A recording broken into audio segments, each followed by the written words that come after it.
So nice to finally meet you. Justin Moore is on Pure Country. And are you out on the bus right now, it looks like? We are, yeah. Likewise, nice to talk to you. Yeah, I don't even know where are we? Decatur, Illinois. Decatur, Illinois. Okay.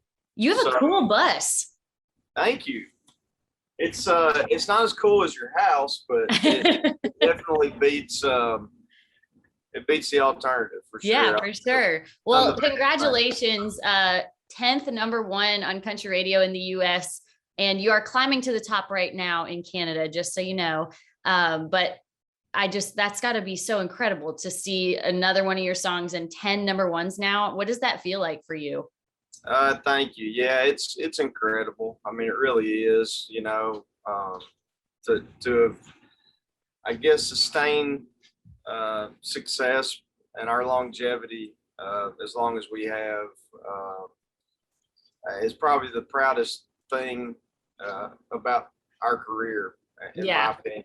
I don't know what to attribute it to, but because there's a lot of folks out there who have not enjoyed that type of success. They're a lot more talented than me. But I don't know, you're pretty talented. Thank you. So we didn't have much. A couple things I want to talk to you about the song. In my personal opinion, when I first listened to it, I don't know if you're an Alan Jackson fan. I don't know anybody who's not, but I grew up loving Alan Jackson, and I heard it and I was like, I feel like this has Living on Love kind of vibes to it. Yeah, well, that's a huge compliment. Obviously, I'm a huge Alan Jackson fan, and so certainly if somebody likens one of my songs to him, that's about as high a compliment as you can get, for sure. But yeah, I fell in love with the song. It really kind of originally I related to it from the perspective of how I grew up and where I grew up, but maybe more so the era in which I grew up, the 80s and early 90s. And things were just a little more simple. We didn't have these in our hands, all day, every day. Yep. It was kind of nice, to be honest with you. So I grew up that way too, even though I grew up in the 90s, but I grew up on a horse farm and enjoying going out and just playing in the mud all the time. And I see kids now with phones and iPads, and I'm like, no, we need to go back to the time when we didn't have a lot, of stuff to keep us busy. It was like we went and did things outdoors to keep us busy. So that song brings me kind of back to my childhood too. But you probably didn't even realize when you decided to record it and put it out as a single, just the timeliness of it. Cause I feel like with everything that happened in the COVID pandemic and whatnot, this song kind of just became such a timely song for you. Yeah, you're right. I mean, we put it out before, we knew what was to come. And so it kind of took on a whole different meaning, or an additional meaning. Mm-hmm. We were all forced to lead a more simple life, like we just spoke about. And so I thought this song also reflected that. And a lot of it is timing when songs become big records and why they do and all that. That's certainly part of it. And I would trade not having a hit for no pandemic, but yeah, we were just kind of lucky with the timing of that. Yeah. What's it like now though? Cause I mean, that's the thing I find so strange about songs that have been climbing the charts during this time where artists haven't been able to go play them. Now you're going out and playing shows and you have the song as number one, and you've never really, have you played it before, or is now kind of when you're really starting to play it more? No, that's a good point. It's really strange. We had the previous single, Why We Drink, I think it was in the 30s when we got shut down, and it went number one. And then this one, I mean, I don't even think it was up to the 30s, until we got out and played, and it was, maybe a top 10 record or something like that. So it was really odd. I mean, all of us dealt with the same thing, obviously. The guys and gals I really feel sorry for, more so than myself, are guys like me that were the people who had enjoyed their first hit, and they couldn't go out on stage the night it went #1 and go, hey, this is my first #1 record or whatever, because that's a moment that's obviously really special, and you don't really you can't go back and experience that, Yeah. It's great to have a hit song, but yeah, it's odd for sure. You go out there and you're like, nobody knew this song, and now everybody knows it. Yeah. You didn't get to see the rise of it. Yeah. But still, it's still a sweet moment. And now everybody's just had time to really study the song and learn every word. So you probably don't have to sing the whole song at all. Right. Exactly. Your podcast that you do every week, so the Justin Moore podcast, I love listening to it. You kind of got to switch around. What's that like? Because normally you're the one being interviewed, and now you get to kind of be the guy that you're not in the hot seat anymore. You get to turn it over on somebody else. Well, certainly I'm not a professional on that side of the mic like yourself. I'm a little more comfortable on this side, but I have enjoyed it. It's a lot of fun, and we don't get to do anything long form, for fans or with fans outside of our shows. And when we weren't able to go play our shows, I was just trying to come up with some type of way to connect, stay connected, and so yeah, we decided, hey, let's try it, and if people dig it, great. If they don't, no big deal. I was just doing it from my office at my house, so yeah, we've enjoyed it. We've had a lot of great guests, obviously a lot of artist buddies. We've had some pro athletes and stuff like that, actors. And Matthew McConaughey, which I was like, this is pretty awesome. Do you know him prior to doing this, or? I didn't. No. Okay. I obviously was a fan of his, and had some mutual friends, but no, I had never met him, and it's pretty. I don't even know why he said yes, to be honest with you, but yeah, it was awesome. He couldn't have been more, down to earth, normal, and I mean that in a good way. Yeah, he's a great dude, and we've shared some texts and stuff. Cool. Ridiculous, but yeah, it's really, really neat.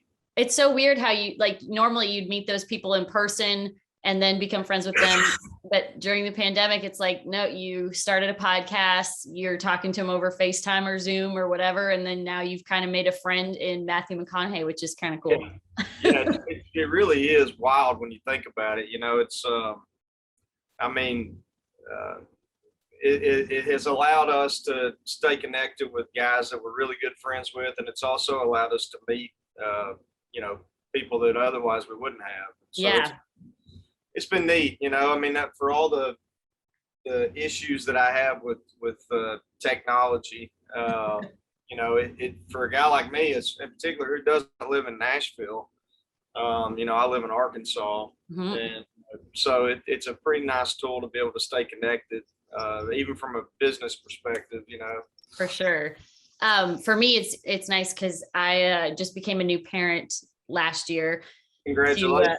Thank you. Yes. I'm like, I need to ask you for some parenting tips, because you have 4 kids, which your kids are beautiful. I have to ask because my husband and I struggled figuring out a name. We finally landed on one, and then we were settled. But your kids have the coolest names ever. So you have Ella Cole, which my last name is Ella, so I obviously love her name. Then you have Kennedy Faye, Rebecca Klein, and Thomas South. Did I get those right? Yeah, you got it. Yeah. How did you guys? Was it a joint deal there with you and your wife on deciding on those names? Yeah, thank you for the compliment. But yeah, we I wanted, let's see, what did I want? I wanted Ellie. Okay. My wife wanted Ella, and you see who won. I'm glad she did. I like it. As with most battles in our household. And then the only one that was kind of tough was our second daughter. We had like 2 or 3 names, and we actually wrote them on a piece of paper and put them in a hat and let our oldest daughter Ella pick, and it ended up being Kennedy. But Faye is after Cole is my middle name, so that's where Cole comes from for Ella. Faye was my grandmother's name, late grandmother, Faye Nat. Yep. And then Klein her first name Rebecca. We call her Klein, but her first name is Rebecca. That's my other late grandmother's name. And then Thomas, we call him South. Yes. But his first name Thomas is my grandfather. So just like my late grandmother and grandfather, we have a Thomas and Rebecca Moore. So we thought that was kind of cool. That's awesome. Yeah, you got the best names, honestly. And then I saw just two things I want to ask you about. You say you're a helicopter parent. So are you the more protective one out of the two of you? 100%. Okay. Yeah, I'm always want to make sure they're okay or where they at, knowing where they are at all times. And my wife's the complete opposite. She's the type, they could have a limb hanging off and she's like, hell, they'll be fine, So that's kind of similar to how my husband and I are. I thought I would be the helicopter parent, but we're kind of opposite. He's the one like you that's a little more protective. I get it. I saw you did a cover of Islands in the Stream with Lainey Wilson, huge smash, obviously, Kenny Rogers and Dolly Parton. And now you've had her on your podcast too. What's it like seeing her rise to success right now? Because obviously you're a fan of hers. Yeah, it's great. I mean, anytime you have the chance to have folks like that, I don't know. She was out on the road when we got shut down, she was on our tour that Tracy Lawrence and I were doing together. Mm-hmm. And I mean, we really did just kind of gotten rolling with that. And then obviously we got sent home and didn't get to finish that tour. But she and I met years ago, and she was opening a couple of shows for us. And I knew she was obviously talented and had a great personality and just super down to earth and genuine. And so, yeah, it's always fun. I know going back over the years, we've had the fortune of, seeing that happen to a lot of folks. It had zero to do with us, but, we had John Party out with us a long time before he had big hits, and Dustin Lynch, and now Lainey, and it's really, really fun to see. And it reminds, sometimes the longer you do this, you can kind of get jaded, obviously, and to see those artists, just for example, have success for the first time and then continue that is pretty neat to see. For sure. Well, we also love seeing your success in Canada because Canadians love you and your music. I mean, Why We Drink was, I think, one of the most played songs in Canada in 2020, which, I mean, that's got to be crazy for you. Just knowing that from so far away, we're just rocking to your music all the time here. And then, of course, We Didn't Have Much is just about to the top of the charts. we love coming up that way. Fans are always awesome. I got to be honest, the first time we came up there, I was a little nervous because our only hit song was Small Town USA, and I'm like, I don't know if they're going to beat me or not. We still played it. So yeah, but it was always from the jump. It was always a great crowds and a lot of fun, and we love coming back. Hopefully we can do it again soon. Yes, for sure. Well, we can't wait for that day to come. Thank you so much for joining us on Pure Country today, Justin Moore.